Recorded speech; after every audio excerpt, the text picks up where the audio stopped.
Hi there, Capricorn. Thank you for joining me for your weekly forecast for week commencing the 12th of September. There's a sense that you're on an expedition, one of discovery. This can be in a physical context, that you find yourself on the move this week, or it can be in terms of what you find out about what makes you tick at a deeper level, or about new philosophies or ways of looking at life. Mercury, the planet of communication and of travel, does of course continue to twist backwards. But in the first half of this week, he is combining with the Sun. And this can give you some inspirational ideas of how you can widen your vistas. But it is true to say that by Friday's lunar eclipse, you may still be trying to clarify exactly what your plan is when it comes to your future direction. So if there is a degree of fluidity from all of this, and you're not exactly settled on one particular option, just go with it and see where it takes you. This may be a little bit counterintuitive for a more cautious person like yourself, but this week also sees a glittering angle between Mars and also Uranus, which could stir up in a flash all sorts of insights and knowledge and conversations which you're just not expecting, which could be truly revelatory. Later in the week, Venus is in an opposition with Uranus too.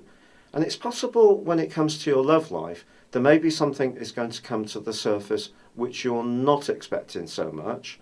And perhaps someone older or younger than you is going to show an interest in you, which in itself could be something of a major surprise.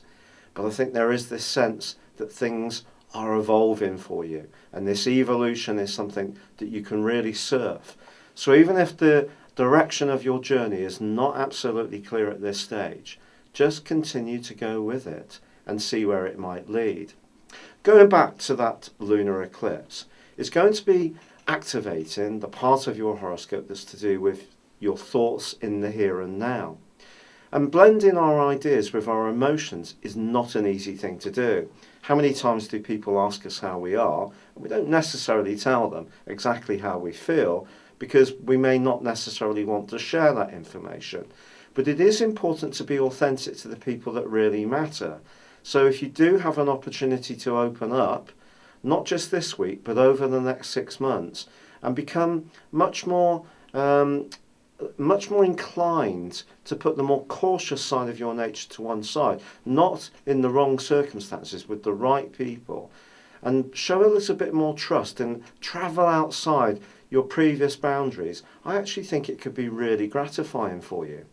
Saturn, your ruler, it's true, does continue to be squared by Neptune. And that's an influence which is going to go on through to the middle of next month. It is a tricky one, and it does suggest that some of the information that's going around could be a little bit weakening, it could be underwhelming, and it does suggest that you need to steer clear of anyone who's not so good for you at a more lowering spiritual level. People have a lot of issues, perhaps drink, smoke, take a lot of drugs to excess, and want to share those issues with you. Perhaps you need to fortify your boundaries a little bit to prevent any of this negativity being soaked up, because you are still very sensitive. And there still can be a tendency for things that you would normally turn the other cheek to actually become something bigger. So keeping a sense of proportion is important too. But this journey is very exciting, and it's almost wonderful if you don't exactly know what the destination is, even if that does go against the grain somewhat. It's been a real pleasure being with you. Thank you for joining me. Good luck, and goodbye for now.